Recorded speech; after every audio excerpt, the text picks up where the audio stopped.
Okay, hey everyone. Again, it's John, and I'm here with.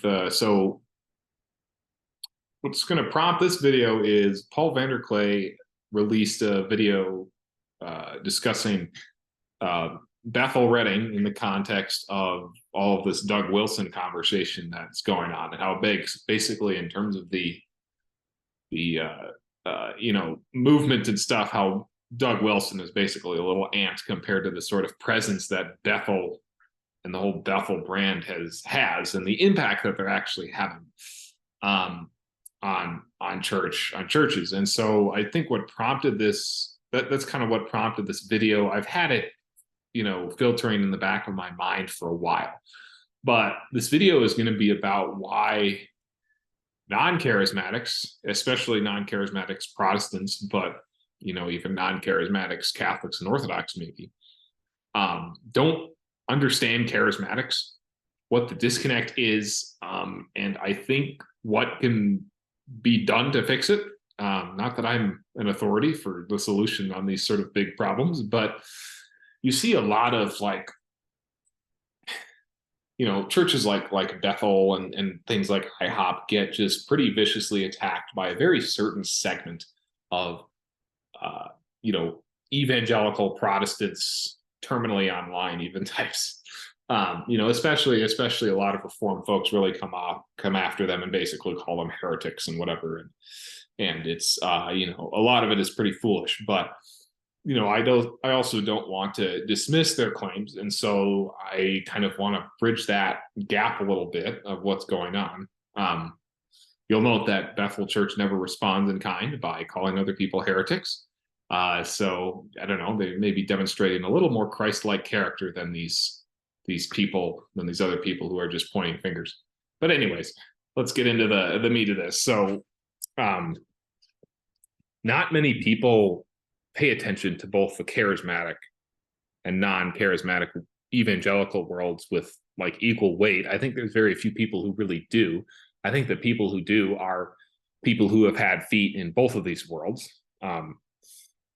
And I've had feet in both of these worlds. I grew up in a non-denominational charismatic church that I would definitely describe as Bethel adjacent. And I also spent a lot of time in college with InterVarsity, which is a campus ministry, and they're not affiliated with any denomination, but there were a lot of young restless Reformed buddies that I had in that time. When I was in InterVarsity, so I got to interact with both of these, and InterVarsity is a more broad tent evangelical sort of thing, so it's not as emphasizing the charismatic stuff as much. So it's maybe in that other sort of sphere. And I think, again, this is relevant because, like I said, these hardcore, often Reformed types basically think that charismatics teach heresy or prosperity gospel or other things that they are not fans of theologically. And these kinds of people just dismiss charismaticism without considering the tremendous resources it really has as a tradition. And you can talk, if you want to hear more about how that impacted me, I can go check out the video I made about Asperger's and the charismatic stuff and how that affected me. But at the same time, their concerns are not completely without merit, because the charismatics that are so accused generally don't communicate in the right way to dispel the concerns of the non-charismatics, and generally just ignore these people, or sometimes they'll label them, well, they're not quite full gospel or whatever, or what have you, but they don't mount like some theological response because that's not their game, as we'll see.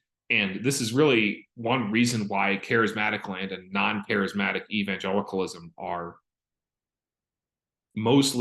two mostly separate bubbles, not completely, as we'll see, as I'll show you. I'll mention that, but there's a lot of ways in which they're very separated, despite how close they are in a historical and still in a theological sense. I mean, evangelicals, which includes charismatics and non-charismatics, are the descendants of the radical Reformation as opposed to the magisterial Reformation.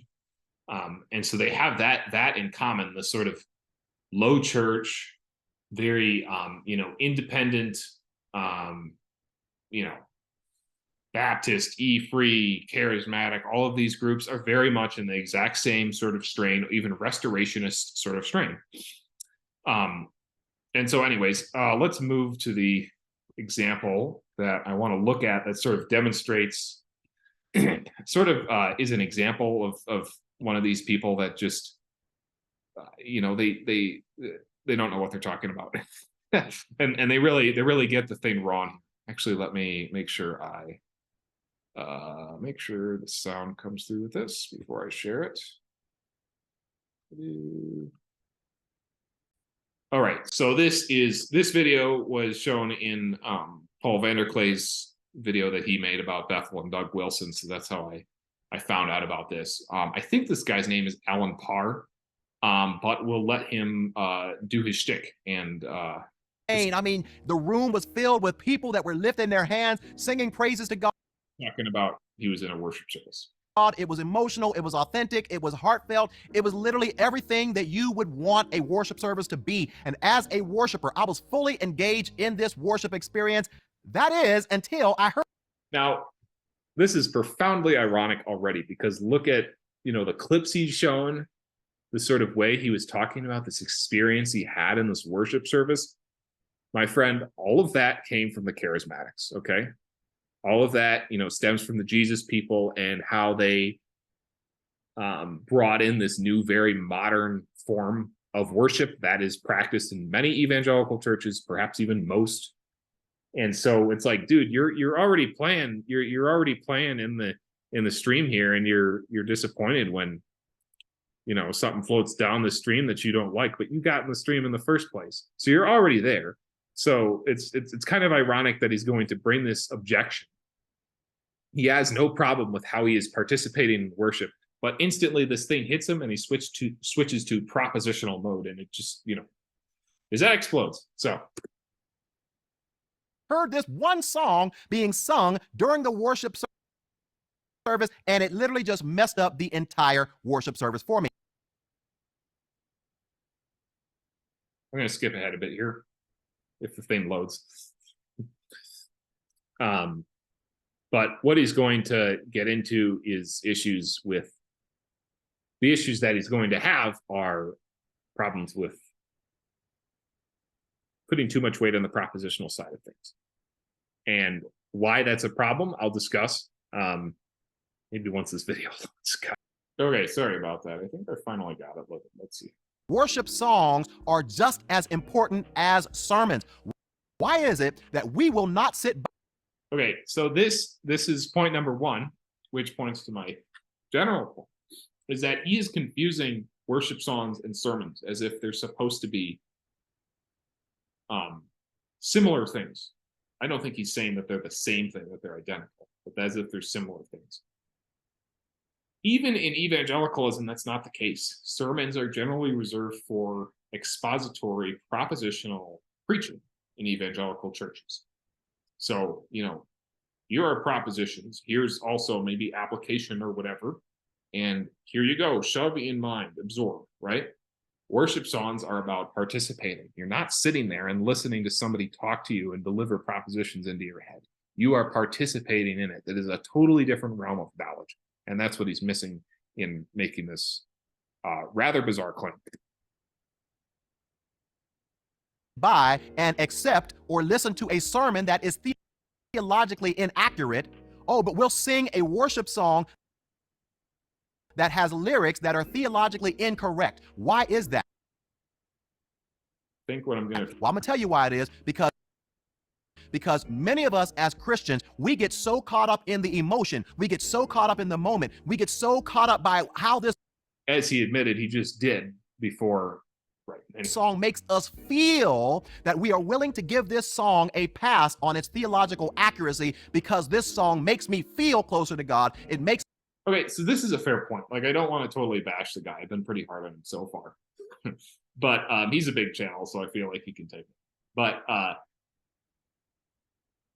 definitely am sensitive to the critique of emotional manipulation, because yeah, it happens. And like, there've definitely been circumstances where even charismatic worship, we'd be like, oh, let's just arrange it in a certain way, and we're gonna play this chord at the right time, and we're gonna have a prayer, blah blah blah.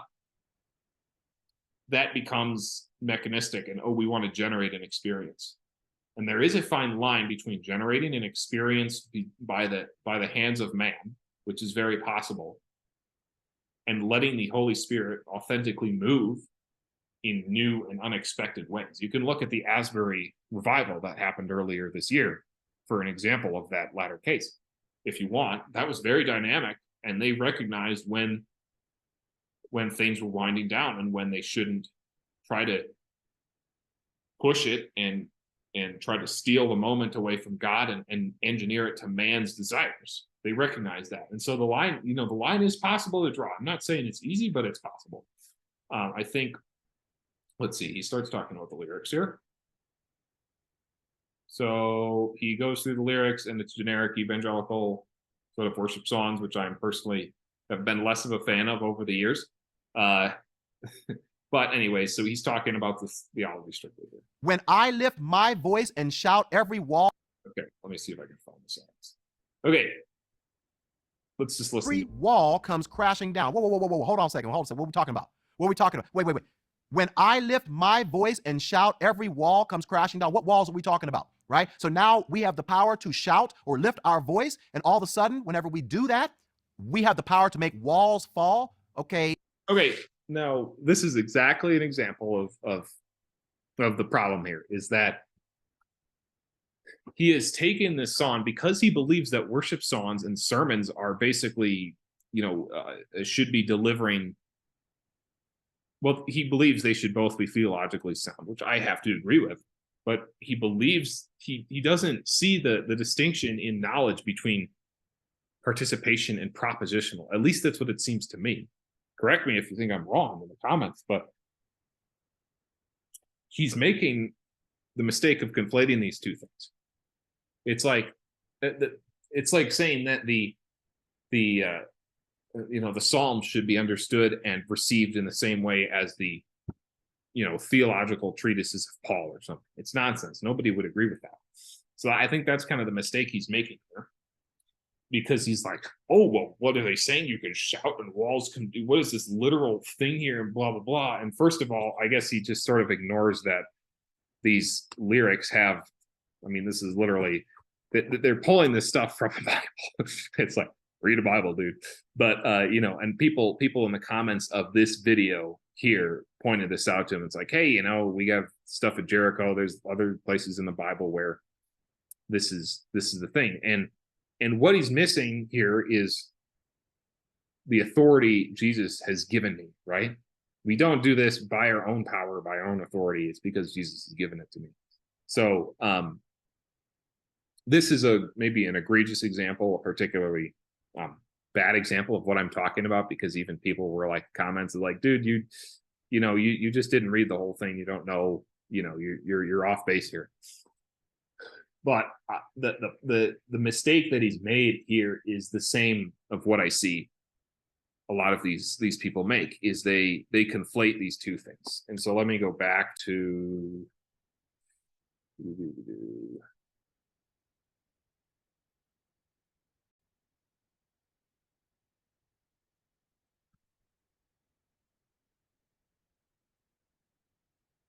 so anyways, get interrupted again there. So to get to sort of the general point that this guy was just indicative of, I don't want to totally blame the misunderstanding on one side or the other. I feel like one side is certainly more on the attack dog type angle and not willing to try to get in the box as much, but part of that is the charismatics' fault too. But I think both sides can do a better job communicating and actually recognizing where the other side is coming from. And first off, as I think his name is Alan doesn't understand here, the non-charismatics need to understand what charismatics are trying to do with their preaching and practice. And for better and for worse, charismatics basically ignore systematic theology and all these propositional confessional structures, and don't put much emphasis on that propositional context, like confessions of faith or theories of atonement or whatever. Their preaching language and their worship songs even are much more intended to evoke the participatory aspects and help people gain spiritual insights, not propositionally, but by participating in this spirit infused mode of worship. And they're not really talking about theological propositions so much. And as a left brainer, I like dealing with theology and I like propositions. So, I've had to get my fix for that elsewhere, but I think it's good that the charismatics are doing that.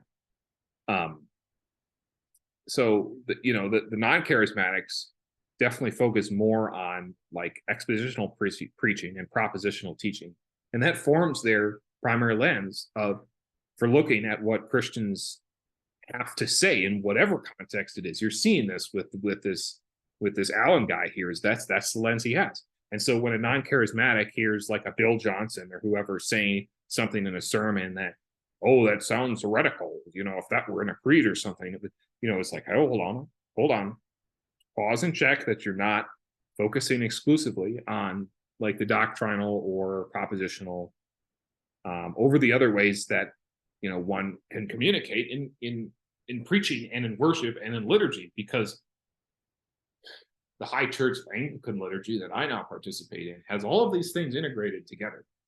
It has the propositional rightly integrated in with the participatory, and how we say the creeds and how we go through, how we read out scripture, and all that stuff. So these things can be integrated, and that's maybe a whole different rabbit hole. But just recognize what the charismatics are doing, okay? They are not trying to lay out a systematic theology with every sermon. Okay? I don't know, I should be clear with this. It seems like, certain kinds of these people kind of expect that. Give me the right systematic theology with every sermon. Give me the right confessional boxes to check with every worship song. You shouldn't expect that, guys. Read the Psalms. The Bible is complicated. The psalmist says some very non-confessional things towards God and about God and whatever, that if you applied the same lens to the Psalms, that you would be like, oh, this guy's a heretic. It's the Psalms. Okay, so anyways, now that I've been very hard on the non-charismatic group, let me point the finger at my own group, the charismatics. I really want charismatics to be more precise in their language from a propositional side of things. I think that's going to be helpful. My natural disposition is propositional, as I said. And there's been many times growing up where I heard something in a sermon in this charismatic church, which made me wince because I could like break it down so quickly in my head under propositional rule analysis, like, oh, well, obviously that doesn't make sense, the contradiction, blah, blah, blah. And I'm not at all asking that charismatics should become expository preachers. God forbid. I hope they don't. or just talk like their opponents expect them to, because they're doing something different. What I hope charismatics will do is consider the understandable reasons why their critics object to some of the preaching and the song language and whatever it is, and to try to help that bridge that gap in whatever way they can without compromising the unique resources and the unique way of doing worship that charismatics bring to the table. And I think Richard Foster's book, The Streams of Living Water, has really influenced me in this regard, is that I still want the propositional types to stick around. I think it's important. I think they can be useful at times. I just wish they were better integrated with everything else. And I think the charismatics, there's been times where I'm like, guys, I wish you were more precise. And it's not because I think you're wrong or theologically heretical or anything. It's because you guys want to reach the world. You guys want revival. We want to be able to communicate with everyone who's listening. And part of going to part of going to the public forum, part of going on Mars Hill, is being able to communicate to these people where they are. And I think if you want to reach an audience of young, restless, reformed, cessationist, whatever types, it'll be good to talk on their grounds. Most charismatics, preachers and songs are not speaking to that group anyways. But I think if we want, we can be more careful in our language, in our presentation. And I think if the non-charismatics are charitable, that will reduce these accusations of heresy and right and left. So anyways, that was a little short of the video. I'll probably leave it now, but I'd love to hear your thoughts about this. Do you think I'm off base on this? I'm obviously biased towards the charismatics because that's where I grew up and I still identify as that group. But I think I hope I was able to lay out the problem, and I think at least the start of a solution. And I think it'll go, like, my main motivation here is to restore the unity that Christ calls us to have, in the farewell address, that they may be one as I and the Father are one. Boy, that is quite a bar. And I want charismatics and non-charismatics to overcome those problems and be representative of that unity and live that unity out, not just talk about it in the proposition way, but participate in it. So anyways, I hope that video, I hope this video helps. Hopefully, if you've been on the fence of these things, talk to me in the comments. If you're not convinced, I don't know, not that I go out to just convince people like I'm some expositional preacher that I just criticize. But anyways, I hope you appreciate that perspective, and I'll see you in the next one.